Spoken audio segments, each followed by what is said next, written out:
चालू करा महाराज. सुका सारिके पवन वैराग्य जानते वशिष्ठा परी ज्ञान कराचे कवी वाल्मिका सारिका मान्य ऐसा नमस्कार माझा सद्गुरु रामदासा. जय जय रघुवीर समर्थ कुंडलिक वरदा हरी विठ्ठल सद्गुरु ज्ञानेश्वर तुकाराम महाराज की जय. जय जय रघुवीर समर्थ. मनाच्या श्लोकापैकी आज आपण 83वा श्लोक पाहणार आहोत.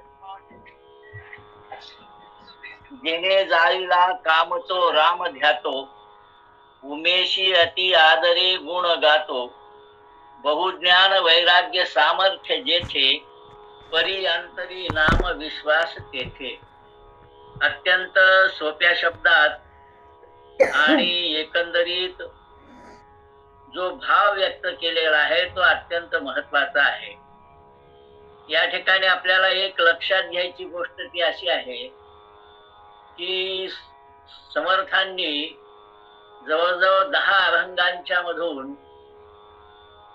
शंकराचा उल्लेख केलेला आहे. याचाच अर्थ प्रत्येक ठिकाणी आपल्याला शंकरांचे जे आहेत महादेवाचे आहेत ते काही पैलू सांगितले जावेत असाही त्या पाठीमागे उद्देश आहे. आता यामध्ये जो उद्देश आलेला आहे तो लक्षात घ्या. जेणे जाळीला कामतो राम ध्यातो. आपल्याकडे मदन आणि रती हे 2 प्रतीक सौंदर्याचे, जसं इंग्रजीमध्ये हँडसम म्हणजे पुरुषांच्या मध्ये दिसण्यास सुंदर आणि ब्युटिफुल म्हणजे स्त्रीमध्ये दिसण्यात सुंदर, तसं संस्कृत मध्ये मदन म्हणजे पुरुषांच्या मध्ये दिसायला सर्वात सुंदर असलेला आणि रती म्हणजे सर्वात सुंदर असलेली स्त्री. तर या ठिकाणी मदन हा शब्द काम विषयक आहे. सौंदर्य आणि काम या दोघांचं फार जवळचं नातं आहे. तर मदनाला ज्यांनी जाळलं म्हणजे अंतःकरणात उत्पन्न होणारा जो काम नावाचा विकार आहे ज्यांनी जाळला, याचा अर्थ कामावर ज्यांचा विजय आहे ते शंकर, असा या ठिकाणी संदर्भ आपल्याला लक्षात घेतला पाहिजे. म्हणजे ज्यांनी कामावर विजय मिळवलेला आहे अशा प्रकारचे शंकर आपली पत्नी उमा हिला ज्याचे गुण गातात ते रामचंद्र. आता या ठिकाणी थोडासा जो दोघांच्या मधला संवाद आहे तो लक्षात घेण्यासारखा आहे. काही गोष्टी कशा आहेत, केलेची करावी पुन्हा पुन्हा याने त्याची उजळणी करावी लागते. वरकरणी ज्या वेळेला अवतारधारी पुरुष येतात, भगवंतांनी सांगितल्याप्रमाणे परित्राणाय साधूनां विनाशाय दुष्कृतां धर्म संस्थापनार्थाय संभवामी युगे युगे. ते पुरुष जन्माला आले असले तरी मनुष्य जन्मात आल्यामुळे मनुष्य जन्माला आवश्यक असलेल्या सर्वच्या सर्व लीला ते करत असतात आणि म्हणून त्या सगळ्या लीला करत करत त्या मर्यादा सांभाळत ते आपलं काम करत असतात. म्हणून ज्या वेळेला पार्वतीने असं विचारलं की तुम्ही ज्यांचं ध्यान करता तो राम आता अरण्यामध्ये माझी सीता कुठे आहे म्हणून झाडाला विचारतोय, दगडाला विचारतोय, वानरांना विचारतोय, अरे हा का तुमचा राम? म्हणजे एका स्त्रीचा विरह ज्याला सहन होत नाही आणि डोळ्यामध्ये कायम स्वरूपाचे अश्रू आहेत, अशा प्रकारचा राम त्याचं तुम्ही ध्यान करता, याचं खरोखरच मला आश्चर्य वाटतं.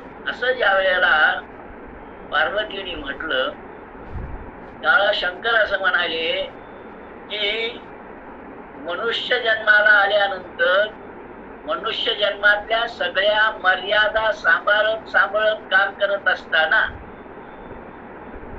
तुला जे वाटतं ते सत्य नाही, ते ईश्वरच आहे. पण पार्वतीचा त्यावर विश्वास बसला नाही म्हणून पार्वतीने ठरवलं की मी परीक्षा पाहीन. आता परीक्षा पाहीन म्हटल्यानंतर शंकराने सुरुवातीला शाब्दिक विरोध करून पाहिला, पण त्या काय ऐकायला तर नाही, म्हणाले जा म्हण. आणि म्हणून ज्या वेळेला सीतामाईचं रूप आणि तेही पार्वतीने घेतलेलं, म्हणजे किती हुबेहूब असेल विचार करा. ते रूप घेऊन त्या प्रभू रामचंद्रांच्या समोर आल्या आणि मग त्या ठिकाणी त्या ईश्वरत्वाची जी परीक्षा आहे ती लक्षात येते. त्यांनी सांगितलं, आई साहेब इकडे तुम्ही कुठे, या ठिकाणी कशासाठी आलात? अशा प्रकाराने आई साहेब म्हणून हाक मारली आणि साष्टांग दंडवत घातलं. प्रभू रामचंद्रांची ही लीला पाहून त्या थक्क झाल्या.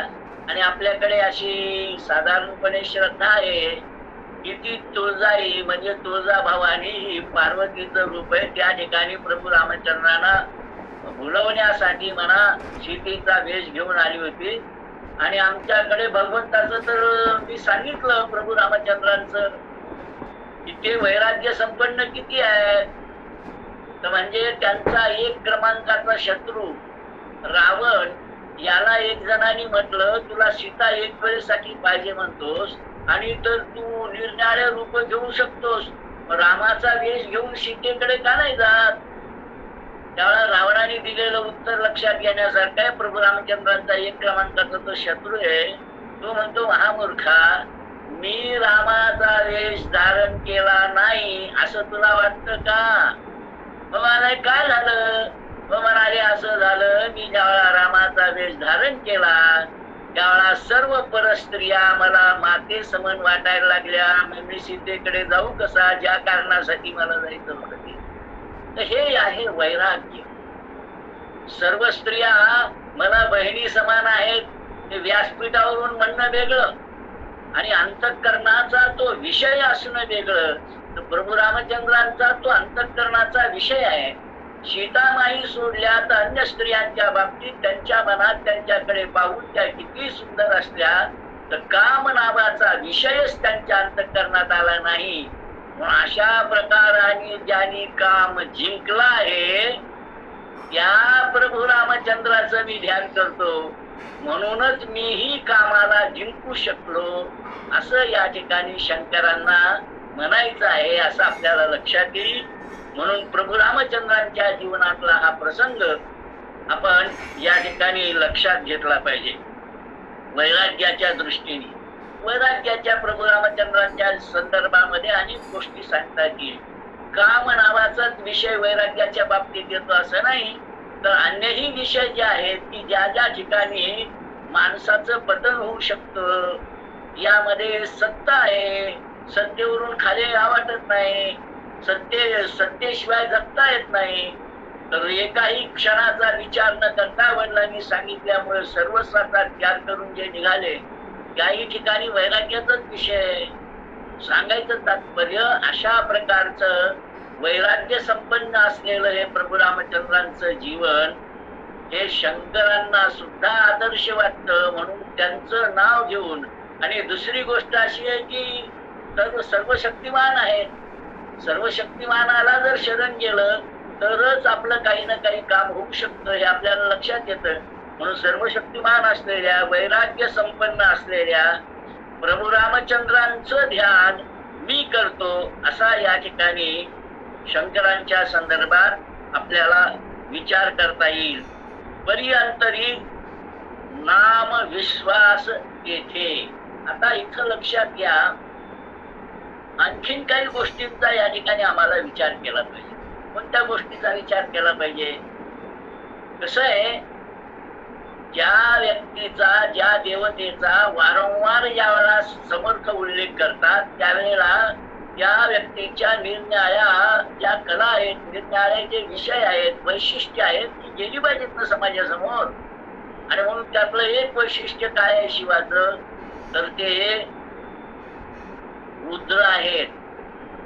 आणि आमच्याकडे ब्रह्मा विष्णू महेश यांच्याकडे जे प्रत्येकाकडे काम वाढून दिलंय, ब्रह्माकडे निर्मिती, विष्णूकडे पालन आणि शंकराकडे संहाराचं.